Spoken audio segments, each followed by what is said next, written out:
यही देख करके बार बार आपको समझाया जाता है, ए भाई चूक मत करो। किसी से वैर थोड़ी है, द्वेष थोड़ी है। कोई संत यदि आपसे बात करता है तो आपके ऊपर कृपा नहीं, क्यों बात करेगा? क्या लेना है? आपको लगता है हमारे द्वारा कुछ चलता है, हम कुछ है? नहीं नहीं, भ्रम मत करिए, कोई भ्रम मत करिए। आपके लिए वो आपसे बात करते हैं, आपके कल्याण के लिए आपसे बात करते हैं, आपके कल्याण के लिए वो आपको डांटते हैं, आपके कल्याण के लिए आपको दुलार करते हैं। दोनों बातें समझ लीजिए।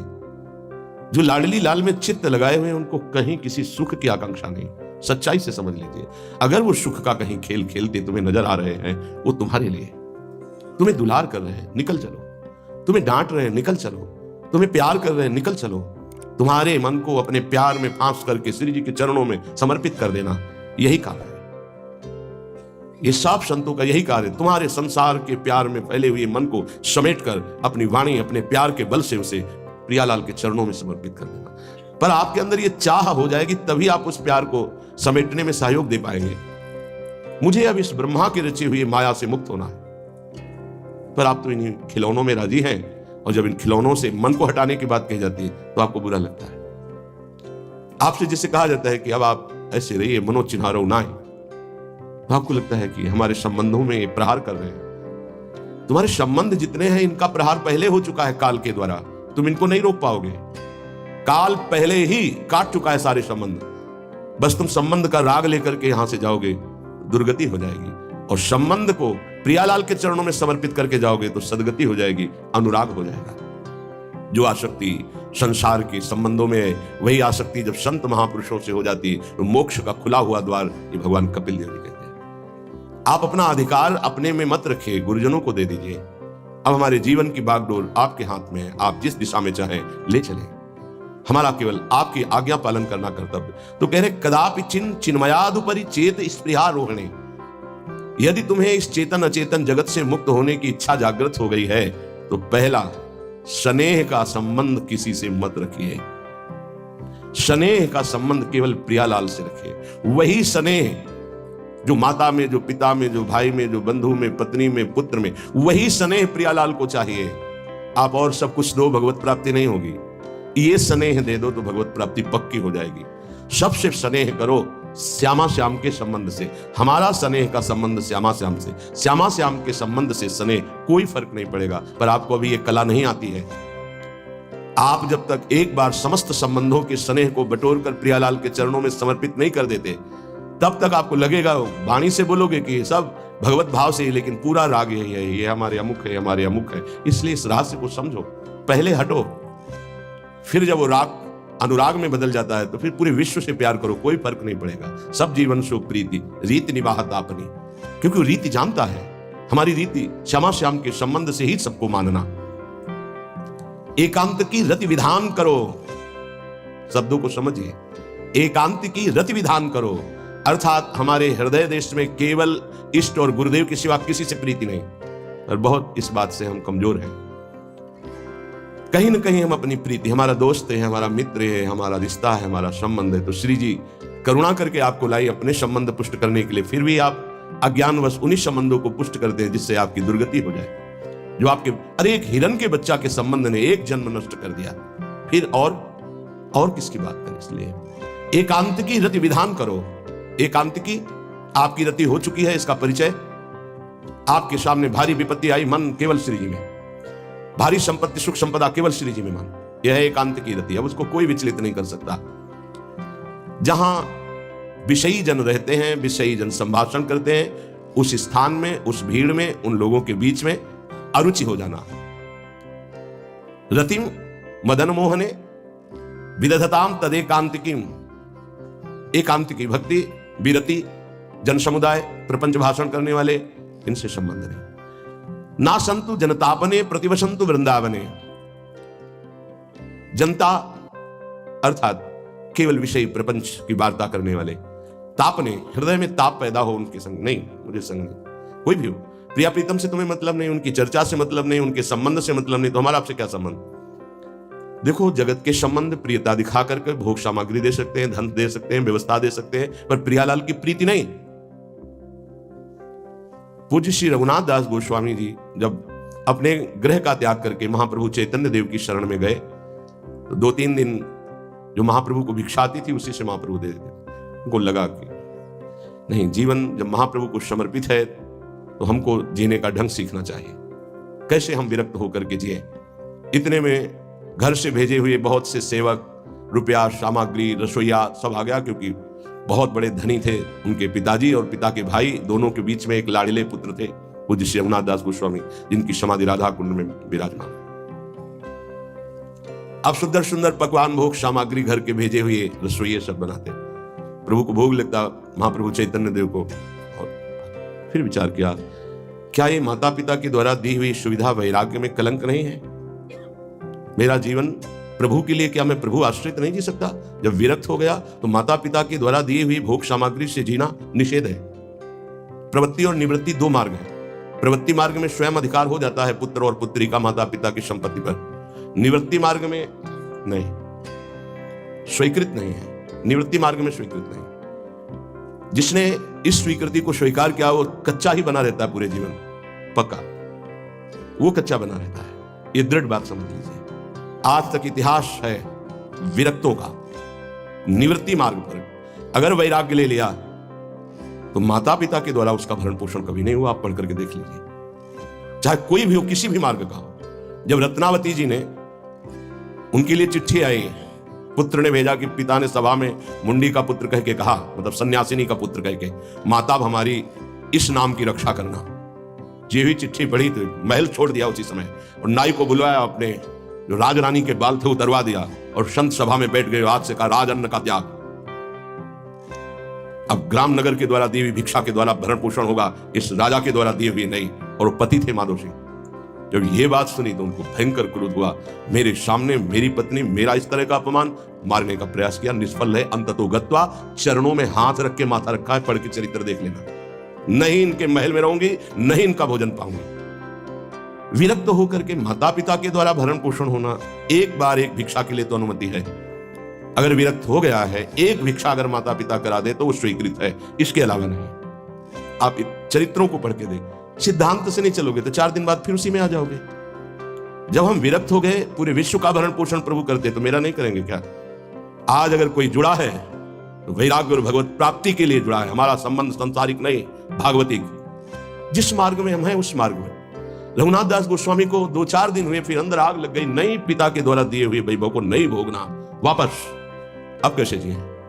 जहां सिंहपौर पर जगन्नाथ जी के सब भिक्षुक खड़े होते थे, उन्हीं के बीच में खड़े हो गए। अब जो बांटते हैं तो उनका स्वभाव है लेने वालों का दौड़ दौड़ कर आगे लेना। कभी कभी मिलता उनको, शांत खड़े रहते तो पा लेते, नहीं मिलता प्रसाद तो भूखे रह जाते। फिर विचार किया, इसमें खड़े होकर के भी एक वृत्ति बनी रहती कि आने वाला देगा, ये भी ठीक नहीं। एक जगह अन्य क्षेत्र में अन्न बंटता था, वहां से जाके लाने लगे। फिर विचार किया, विवेक धैर्य नहीं लेने देता। यार हम यहाँ कोई सेवा तो करते नहीं, क्योंकि भरपेट अन्न पाने का जिस क्षेत्र में अधिकार है तो वहां सेवा करना जरूरी। चाहे पोछा लगा दो, चाहे पत्तल फेंक दो, कोई सेवा वहां करनी चाहिए, तभी आपका वैराग्य सुरक्षित रहेगा, नहीं तो फिर ठीक नहीं है। वहां अन्य क्षेत्र में भी छोड़ दिया भोजन लेना। आप कैसे जिए? तो रात्रि में जो महाप्रसाद गाय को डाल दिया जाता था, गाय भी छक के जब नहीं पाती थी तो वो रात्रि के 10-11 बजे निकलते और वो महाप्रसाद जो पड़ा रहता उसको उठा के लाते, जल से धोते, सड़े सड़े निकाल के चावल, फिर उसे पाते। महाप्रभु ने पूछा, गोविंद दास सेवा में रहते, गोविंद ये रघु अब क्या पाता है? बोले प्रभु बहुत वैराग्य से रह रहे हैं। बताया तो उनका, अच्छा ऐसा अमृत अकेले अकेले पाता है, हमको कभी निमंत्रण नहीं दिया, अब हम चुपके से छीन के पाएंगे। महाप्रभु चले रात्रि के, जब वो कटोरे पे इतने से चावल सही निकाल कर पालने में लगे थे, पीछे से महाप्रभु गए, से लिया। अरे प्रभु आपने, उनका इतना स्वादिष्ट अमृत पाता है और मेरे को कभी निमंत्रण नहीं दिया।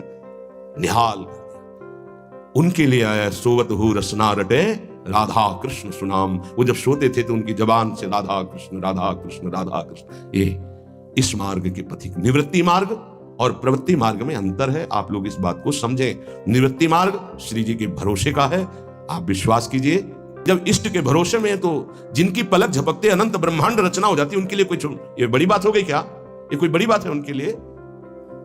हम उनका भरोसा त्याग करके निवृत्ति मार्ग के होकर के और परिवार के द्वारा भरण पोषण हमारा हो, भाई ये तो नहीं समझ में आता। भरोसा दृढ़ इन चरणन के। निवृत्ति मार्ग तो निवृत्ति मार्ग, प्रवृत्ति मार्ग तो प्रवृत्ति मार्ग। प्रवृत्ति निवृत्ति, निवृत्ति में प्रवृत्ति, बहुत संभल कर चलना पड़ेगा, जो मार्ग भगवान ने बनाया उसके अनुसार। तो कह रहे न संतु जनता, तुम्हारा व्यवहार जनता से नहीं होना चाहिए। व्यवहार शून्य व्यवहार है, ध्यान रखना। दसियों हजार लोगों के दर्शन होते हैं, एक का भी परिचय नहीं है। हजारों लोगों से संभाषण है, एक भी हमारा मित्र नहीं है कि ये हमारा है, तुम लोग इसके साक्षी हो, ये हमारा बंदा है, एक भी नहीं। साफ श्री जी के हो, श्री जी से संबंध है, मैं सिर्फ एक नौकर हूं, श्री जी की बात आपको बता देता हूं, आपकी बात श्री जी को बता देता हूं, हमारे श्री जी इसके सिवा कोई नहीं। एकांत की रति, जनता से संबंध रहित, श्री जी के संबंध से सब जीवन शोक प्रीति। श्री वृंदावन में वह चिदानंद रस को प्राप्त होता है। यह है रहने वृंदावन यह विधि बसे, तज के सब अभिमान, तृणते नीचो आपको जाने सोई जान। ये समझ जाओ किस बात का आश्रय लिए हो। जिनको ब्रह्मांड रचने में सेकंड नहीं लगाए, वो हमारी प्रियाजू के अधीन है। हमको कुछ अपनी व्यवस्था के विषय में सोचना, मानो शरणागति के विषय में आपको अविश्वास, कलंक है ये बात। हे बिल्कुल भरोसे पे हो जाओ, फिर सामने देखो क्या होता है। बिल्कुल भरोसे पे हो जाओ। गुरुजनों ने कभी भी अन्य आश्रय नहीं होने दिया, कभी भी अन्य जगह जगह बचाते। वो जानते हैं कि अन्य आश्रय, धन का आश्रय, वस्तु का आश्रय, व्यक्ति का आश्रय। ये तुमसे सच्ची बताते हैं, गुरुजनों की कुछ बातें बाद में समझ में आती, पहले समझ में नहीं आती। केवल श्री जी का भरोसा रखो, जिसने आज दिया है वही कल देगा। जब गुरु जी को कोई कहता कि कभी काम में आ जाएगी ये वस्तु, रख लो, तो बोले इसी को मिटाने के लिए बाबा जी हुए हैं। जब कभी काम में आनी होगी तो तुरंत श्री जी भेजेंगे, हम इसको पहले से क्यों रखें। ये हमें चाहिए कि केवल श्री जी का आश्रय लेकर वृंदावन वास हो। देखना कितना आनंदित रहोगे। फिर रोना आता है, तुम्हारे आंसू फिर निकलेंगे। जब आप एकांत में होंगे, आपका कोई नहीं होगा और आपकी परिस्थिति विपरीत होगी, तब जो शरणागति होती है वही भगवत प्राप्ति कराती है। जब तक विपरीत परिस्थिति नहीं आएगी, तब तक शरणागति परिपक्व नहीं होगी। बात लिख लीजिए, चाहे वो द्रौपदी जी हो, चाहे गजराज गजेंद्र जी हो, चाहे कोई भी हो, जब ऐसी विपरीत परिस्थिति आए कि कोई भी सहयोगी नहीं रह गया, तब शुद्ध शरणागति और भगवत साक्षात्कार। उस दिन के लिए तैयार रहो और मांगो कि हमारी आसक्ति का नाश करने के लिए परिस्थिति ऐसी दे दो प्रभु कि सिर्फ आप पर दृष्टि हो, सिर्फ आप पर, ना कोई हमारा, नाम किसी के, सिर्फ आप। मेरे तो गिरधर गोपाल, दूसरों न कोई। बात समझो, सत्संग की बात को समझो, परमार्थ की बात को समझो। तो जब कोई हमारे जीवन में प्रश्न आता तो जो नील चादर ओढ़े हुए विराजमान है, उनकी चादर की तरफ देखते, आकाश की तरफ, बाहर निकलकर आकाश की तरफ देखते। तत्काल उत्तर मिला है हमको, तत्काल भाग, यहां से भाग। झोला टांगा, रात्रि में भागे, जब भागे तब रात्रि में भागे। भागो भागो भागो, भागते भागते अब पायो परम विश्राम। अब वृंदावन, श्री वृंदावन विश्राम, सब सोहित निष्काम श्री वृंदावन विश्राम। हे भागते रहो, संबंधों से भागते रहो, आश्रयों से भागते रहो। एक आश्रय केवल हरि गुरु का, बस एक विश्राम स्थल। जैसे आप रखो, जैसे आप रखो, हम उसी में राजी हैं। समस्त प्राणियों को वृंदावन के नमस्कार बुद्धि से देखो।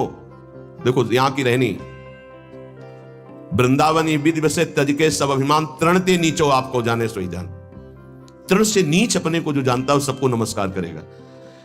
और सच्चाई में देखो तो ऐसा ही है, कुछ नहीं है। कोरा अहंकार केवल है। क्या है हमारे अंदर? कुछ नहीं। अगर गुरु कृपा ना हो, प्रियालाल की कृपा ना हो, तो कुछ नहीं। हाथ उठा के कहते हैं कोई बल नहीं है। बल है तो वो है, नहीं तो वो नहीं, तो कुछ बल नहीं। क्या बल है? आप देखो, अंदर से देख लो बैठ के, तुम्हारे अंदर क्या बल है। फिसल कर गड्ढे में गिरने का तो बल है, लेकिन गड्ढे से निकलने का बल तो नहीं है। फिसलने में क्या बल? फिसल कर गिरने का तो है, लेकिन गिर के संभलने का बल, ये केवल गुरु का बल है, ये केवल इष्ट का बल है। इसलिए श्री धाम वृंदावन का आश्रय और वास स्वीकार करो। सबसे छोटा अपने को समझो, समस्त प्राणियों को नमस्कार करो। क्यों? क्योंकि कहीं कोई वृंदावन में किसी का अपराध न बन जाए। नमंतु ननु जंतु कानिह नमंतु रस्तु क्वचित।